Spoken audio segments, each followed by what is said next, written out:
Coup-Time for you time, dear Uncle Spam. Winter for MAGA draws near. Look out, there goes the dumpster race. They're failing at a faster pace. Don't be stupid, be a smarty. Resist the MAGA Nazi Party.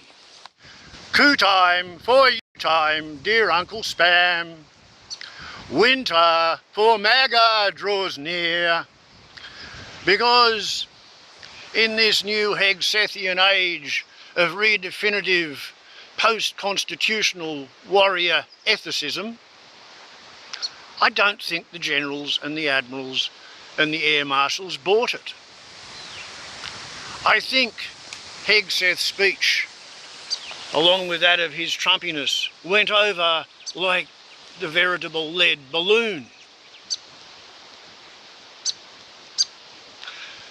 At least, as the government has been shut down and all their employees, according to a February 2025 memo from the White House dealing with procedures in case of a government shutdown, all of their permanent employees, unless they're in law enforcement, military, or the Federal Aviation Administration, they're to be reduced in force, that is permanently fired. So with one blow, the government has been shut down and dismissed. There is no civilian administration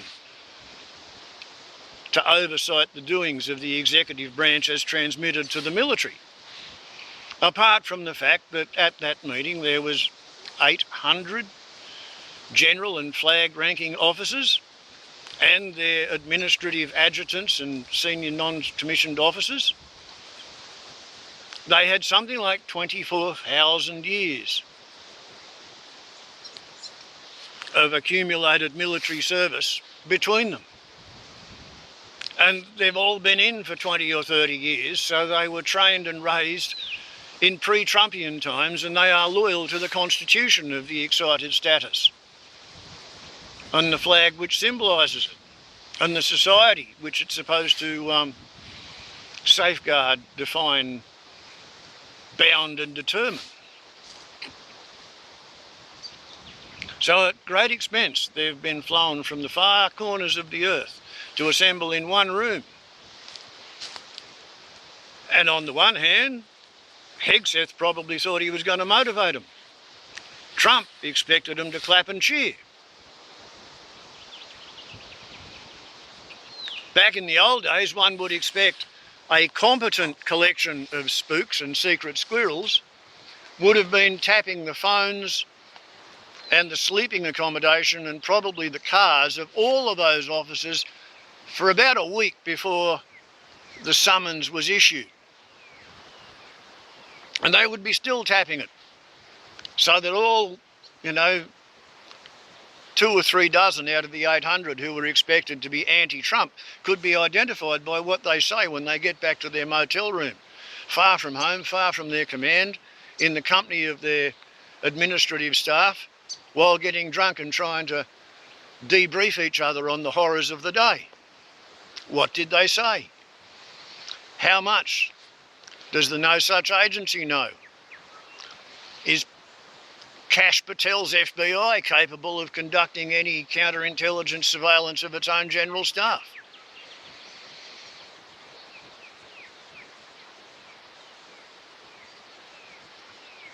They've shut down the government because the Democrats wouldn't agree to pass the funding bill unless safeguards were put in place to keep Medicare and Obamacare running. I don't know how much loyalty the excited status White House can count on from the assembled troops when they go ahead with their strategy announced to return to the bad old days of bullying and hazing and bastardisation, and to put the standing military into civilian cities as a training ground for all the wars they're not going to fight overseas, because they're going to be so busy at home repressing their own population.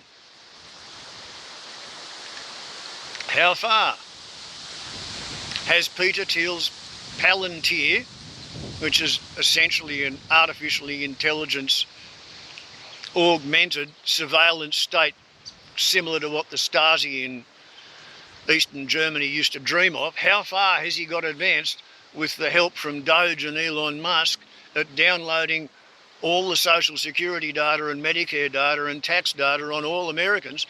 How much surveillance are they under? And what are the ultimate plans of Thiel and Russell Vogt, the fellow from the Heritage Foundation who wrote Project 2025, masked, J.D. Vance, who's Peter Thiel's protege, factotum, puppet, I don't know, probably Stephen Bannon, and maybe Donald and Eric Trump, Donald Jr. and Eric Trump. I think Trump himself, he's a mindless figurehead. He's a puppet. He's the stalking horse. He's the one with the artificial charisma gained by his apprentice TV career, who's magically managed to raise the forces of disgruntlement and call it MAGA and promise to be the great-granddaddy, grandpa Santa Claus who can fix it all. Take them back to 1950 when America was prosperous and strong. All without having to worry about actually attempting to be any of the things which America used to espouse of itself. Kind, generous, honest, noble, selfless. No. They don't want to do any of that. They want to be the biggest, ugliest, mongrelest bastard with the biggest stick in the valley of the shadow of the death, and they want to shake everybody down for their lunch money. They say they're terribly Christian, but they don't live by any of the tenets of Christianity or Judaism or Islam, the three Abrahamic creeds that grew up in that one area. They don't adhere to any of the creeds of any of the respectable religions anywhere on the world. It's a bunch of behavioural atheists affecting to a great belief in the God of thou shalt not kill, which is why they've got to have their hand on their death machine so that they can shoot whatever it is they can imagine of which to be afraid. Deathly afraid, because they know that their idea of a God theory can't keep them safe. That's why they've got to have the biggest, ugliest fucking army, navy and air force on the planet. Ready to beat all other nations combined because, presumably, they know and understand what they have done. And they know and understand how many people might perhaps possibly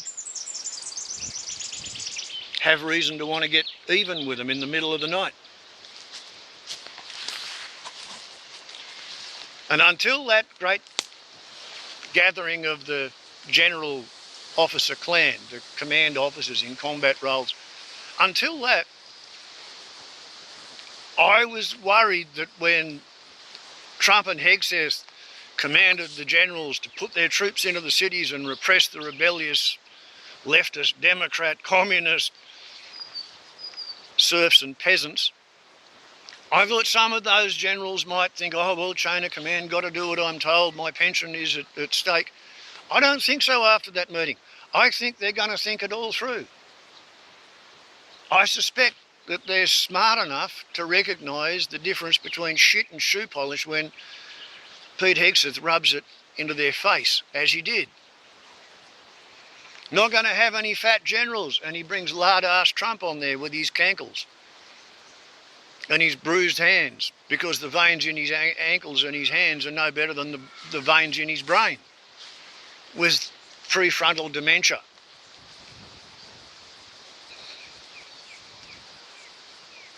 Good luck, MAGA, if you think you're going to get the military to uniformly swing in behind the orders that are going to emanate from the pentagonal hemorrhoids, who are so incompetent, suffering from such overcompensated inferiority complexes that they are prepared to grovel under and work for Pete Hegseth. and obey the orders of the Trumpian regime.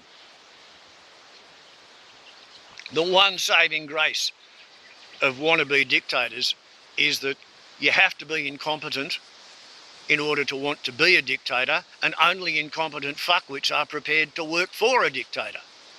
Everybody who's got enough brains to pour sand out of a boot with instructions printed on the sole backs off and does something else and waits for the dictatorship to get even with itself. I've recently begun to notice a few Americans referring to Trump being on a 12-year timeline, and what they're saying is this is the 9th year of the Trump era. I say that Trump's on a 12-year timeline. I say that because he has idolised Hitler taking power, and he's used the National Socialist German Workers' Party Playbook, and he's got his very own self-hating Jewish golem in the form of Stephen Miller to put it all together intellectually and choreograph the planning of it. I regard the Biden years as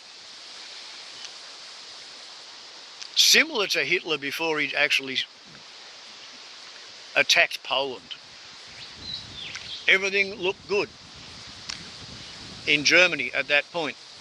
Trump had been knocked out of power by reaction to his incompetence the first time round, but he still dominated the news cycle.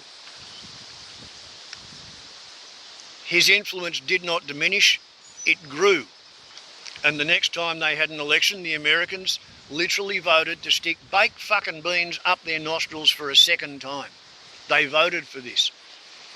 If Trump was having a snap election last weekend, he still would have won. I don't know how long that's going to go on for. The soybean farmers have got nobody to buy their crops. Trump has just given a $20 billion subsidy to Argentina, so he's got somewhere to run away to after his government fails and he has to depart America with a bag full of gold. He's propping up a dictator, so he's got someone to run away to, and as soon as Trump agreed to give him $20 billion, the dictator in Argentina dropped all export tariffs on soybeans to sell more of his soybeans to the Chinese, because the Chinese are looking for a new supply of soybeans because they don't buy American soybeans anymore. So the Midwestern farmers who voted for Trump, yeah, they're waking up to themselves. The tariffs are really starting to bite. Nobody in the world wants to trade with America or visit America or have anything to do with America. America has isolated itself and it's now starting to wither on the vine. So the people who count the number of vines have been shut down and dismissed. The Department of Agriculture is no longer take or keep or record figures or announce figures on hunger in America. The government doesn't want to know if any of the population are hungry, because if they know it, they might have to do something about it. They might have to acknowledge it. America has voted to have its government shut down, decapitated and lobotomised, or first lobotomised and then decapitated, just when the military have been told, okay, we're going to send you into the cities to get rid of anybody who disagrees with Trump. And here's the great one. In 1943, the nations who were actively engaged in fighting against Italy and Japan and Germany, they formed the United Nations against fascism. Every country that came out of the Second World War on the winning side was a founding member of anti-fascism. That's what the United Nations is for, anti-fascism. Anti-fascism is an idea, and if it has any international headquarters anywhere, it's in New York at the United Nations headquarters building. The one where Trump's videographer backed onto the emergency stop button on the escalator and made Trump think that the escalators were conspiring against him.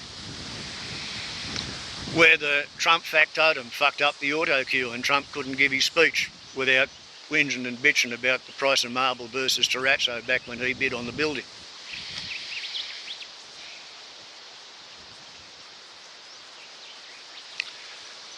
I don't know how fast this is going to unravel, but I can't see it lasting particularly too long, especially as now all of the federal quote, law and order forces, the police, the Army, the Navy, the Air Force, the FBI, the FAA, ICE, all of them, they're now got to turn up to work and continue doing their duties unpaid until after the shutdown gets sorted out, but all of the bureaucrats who would otherwise come back to work and sort the paperwork out, they're getting reduced in forces.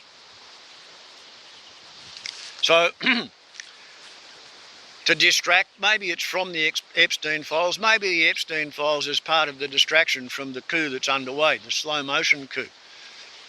Trump has declared Antifa, anti-fascism, to be an outlawed terrorist organisation, which on the one hand means he's admitting that he's a fascist. Anybody who says anything against Donald Trump is automatically declared anti-fascist. So by default, Donald Trump is now wearing the mantle of fascism. He admits he's a fascist. That's why anyone who speaks against him is an anti-fascist. And he can label anyone who talks against him anti-fascist, because there is no organisation purporting to be anti-fascism. There's no chairman of anti-fascism, there's no president of anti-fascism, there's no treasurer of anti-fascism, there's no public relations officer for anti-fascism.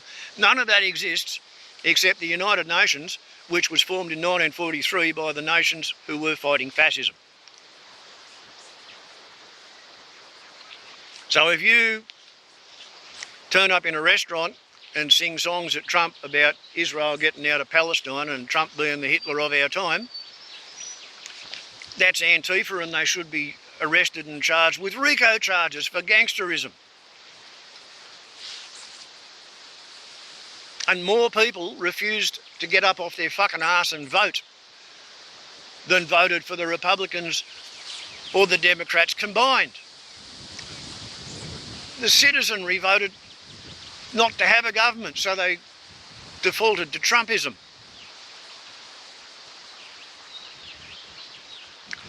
When I first sung Coup-Time for You Time, Dear Uncle Spam, 11 months ago in November, maybe 10 months ago, because it was after the election, yeah, call it 11 months ago, I was thinking that there was going to be a popular rebellion against Trump, and Trump would be buttressed by the military.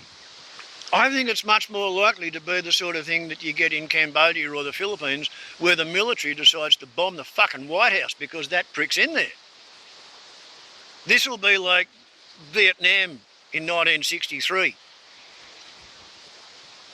I think Trump and Hegseth have called the military down on their own heads. They have dragged 800 people with 24,000 years of military experience into a room to be told that the problem is fucking wokeism and fatness.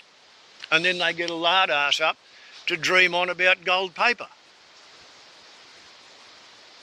Enjoy your fucking coup, you voted for it. Warbles on a lot to YouTube.